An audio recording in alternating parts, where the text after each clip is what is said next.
আশা করি আমার ছোট ছোট বন্ধুরা বেশ ভালোই আছো। আজ আবার চলে এসেছি ক্লাস 4th শ্রেণীর জন্য একটা ছোট্ট কবিতা নিয়ে। কবিগুরু রবীন্দ্রনাথ ঠাকুরের বহুদিন ধরে কবিতাটি আজকে আমরা পড়ব আর বুঝবো। তো কবিতা পড়ার সময় সবসময় আমি যেটা করি, আগে কবি সম্পর্কে একটু জেনে নেওয়ার চেষ্টা। কারণ কবি সম্পর্কে তো জানতেই হয়, কারণ সেই কবিরাই আমাদেরকে দানগুলো দিয়ে গেছে, কবিতাগুলো, যার মাধ্যমে বাস্তবতা ফুটে ওঠে, তাই না? তো যাই হোক, কবিগুরু রবীন্দ্রনাথ ঠাকুরের এই কবিতা। আর কবিগুরু সম্পর্কে আমরা সকলেই কম বেশি জানি। তিনি আমাদের জীবনের সাথে ওতপ্রোতভাবে জড়িত, তাই তার কথা যতই বলবো কম বলা হয়ে যাবে। তাই বেশি কথা না বলে 2-4 কথা বলে আমি চলে যাব কবিতাটি পাঠ করতে।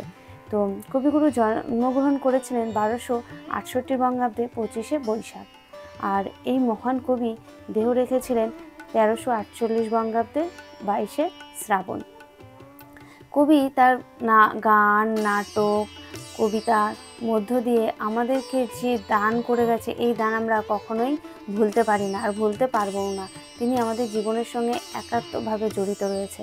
তো চলো এবারে আমি কবিতাটি পাঠ করি আর তোমাদেরকে বোঝাই প্রত্যেকটা লাইন ধরে ধরে। বহুদিন ধরে বহু ক্রোশ দূরে, বহু ব্যয় করি বহু দেশ ঘুরি।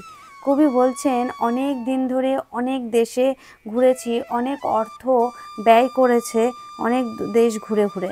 বলছে কবি ঘুরতে গেছি, কবি আমরাও তো এরকম ঘুরতে যাই, তাই না? কবি ঘুরতে গেছে অনেক দূরে ভ্রমণের উদ্দেশ্যে।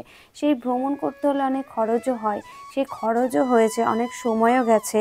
দেখতে গিয়েছি পর্বতমালা, কখনো দেখতে গেছে পাহাড়, কখনো দেখতে গেছে দেখিতে গিয়েছি সিন্ধু, কখনো দেখতে গেছে নদী, কখনো সমুদ্র। দূরের প্রাকৃতিক সৌন্দর্যকে উপভোগ করার জন্য ছুটে চলেছি।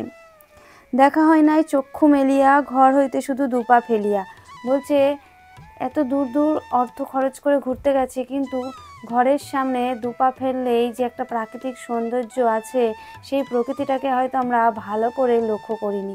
তার সৌন্দর্য মনোমুগ্ধকর, সেটাও আমরা হয়তো খেয়াল করিনি। একটি ধানের শীষের উপর একটি শিশির বিন্দু। একটা ধানের উপরে একটা শিশির, যে ভোরবেলা যে শিশির পড়ে, সেই শিশিরের উপরে সূর্যের আলো পড়লে সেটা যেমন খুবই সৌন্দর্য লাগে, তার বৈচিত্র্য অসম্ভব সুন্দর, প্রাকৃতিক বৈচিত্র্য যেন, প্রকৃতি যেন সেজে ওঠে। ঠিক সেই জিনিসটাই হয়তো আমাদের চোখে ধরা পড়েনি, আমাদের কি কবিও হয়তো বুঝতে পারেননি প্রথম অবস্থায়। তাই কবি যখন দেখেছেন, তখন সেই তার মনে যে অনুভব হয়েছিল, সেটাই কবিতার মধ্যে দিয়ে তুলে ধরেছেন। অর্থাৎ এই যে ঘুরতে যাওয়া সবসময় আনন্দদায়ক, খুবই মজা দেয়, কিন্তু দূরে যেমন আমাদের ঘুরতে গেলে খুব মজা হয়, ঠিক আমরা যেখানে বসবাস করি তার মধ্যেও কিছু না কিছু সুন্দর জিনিস আছে, যদি আমরা সেভাবে দেখতে পারি, অনুভব করতে পারি। সেটাই কবি এই কবিতার মধ্য দিয়ে বলতে চেয়েছেন। আমাদের যে পারিপার্শ্বিক পরিবেশ, সেই পরিবেশের মধ্যেও অনেক সৌন্দর্য লুকিয়ে আছে, সেটা শুধু আমাদেরকে দেখতে হবে মনোযোগ সহকারে। সেটাই এই ছোট্ট কবিতার মধ্য দিয়ে কবি বলতে চেয়েছেন।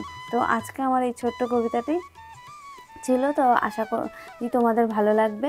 তো দেখা হবে আবার নতুন কোনো কবিতার সঙ্গে। তো ততক্ষণ ভালো থাকবে, টাটা।